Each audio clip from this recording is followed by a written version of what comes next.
the rights of the wife in Islam. Most of the other religions besides Islam, they consider the woman as an instrument of the devil. But the Quran refers to the woman as a muhsana. Muhsana in Arabic means a fortress against the devil.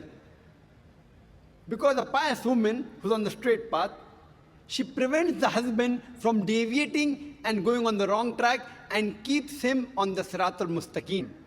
Therefore, she's called as muhsana, a fortress against the devil. The Quran in Surah Nisa, chapter number 4, verse number 21, refers to marriage, to nikah, as a sacred covenant. It's a sacred covenant, a sacred contract between the husband and wife. The Quran says in Surah Rum, chapter number 30, verse number 21, that we have created for you mates from amongst yourselves, so that you may live with them in tranquility, and He has put love and mercy between your hearts.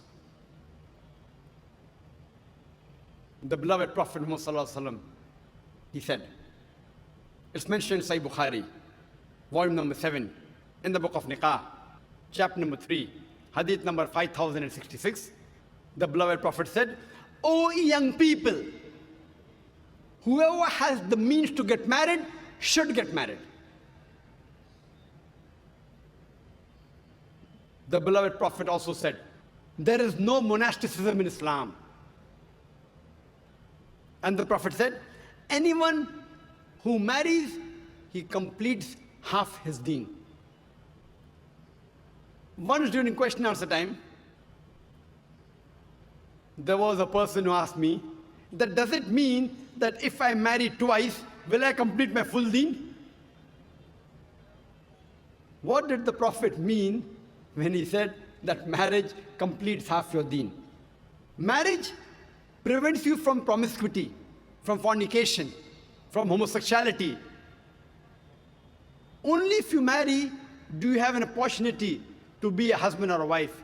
Only if you marry do you have an opportunity to be a father or mother, which are very important duties in Islam. So irrespective whether you marry once or twice, you only complete half your deen.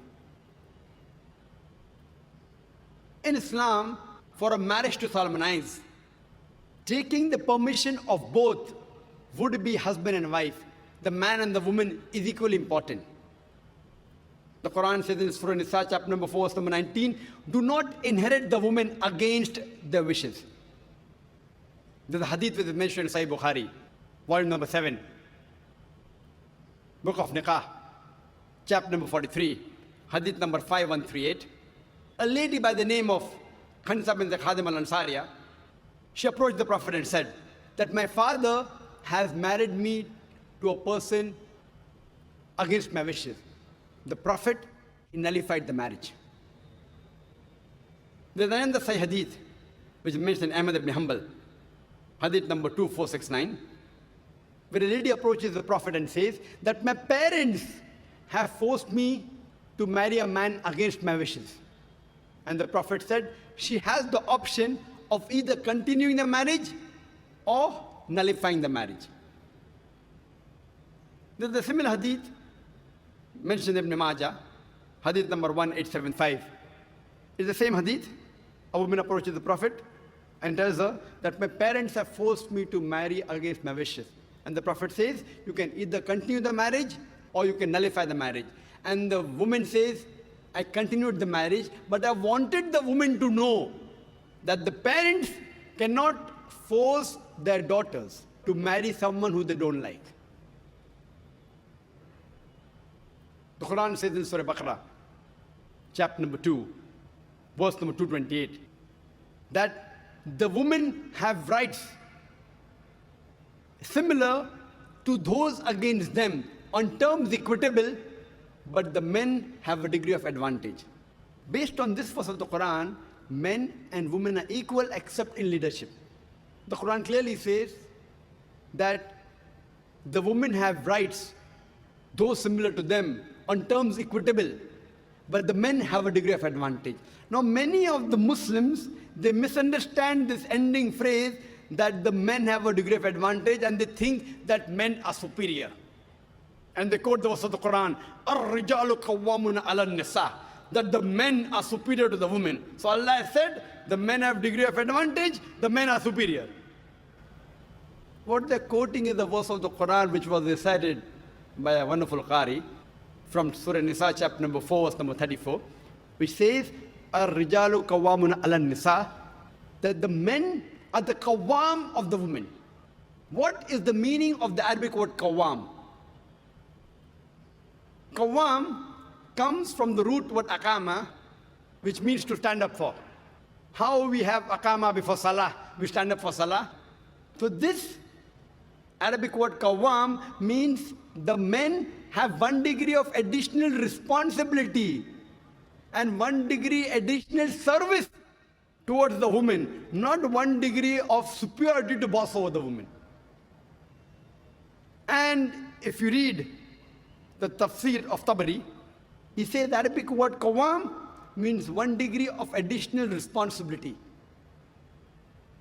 Because if you read the verse ahead, the verse says that Allah has given men more strength than the women.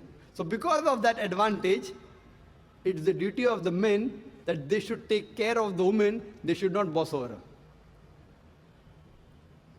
Furthermore, Quran says in Surah Nisa, chapter number 4, verse number 19, that treat your wives with equity and kindness, even if you dislike her.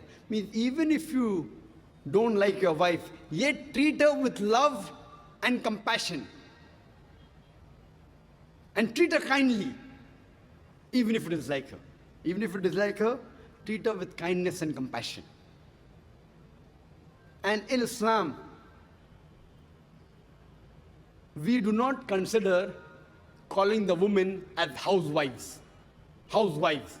You know, housewife, if you analyze, means she's married to the house. In Islam, we don't consider our women, they are married to the house, to be called housewives.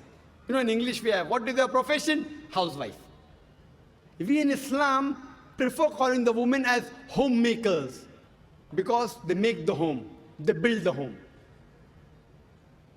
So inshallah, I believe that the ladies from now onwards, when they have to fill any form, instead of writing the profession, if they are not right housewife, that's English terminology.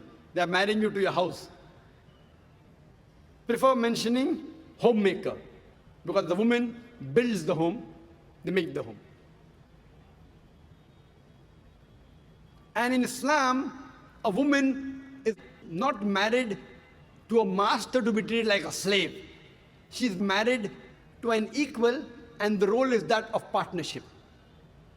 And Quran gives a very good phrase in Surah Baqarah, chapter number 2, verse 187, where Almighty God says, "Hunna libasul lakum wa antum libasul lahunna," that they are your garments and you are the garments. That means your wives are your garments and you are the garments of your wives.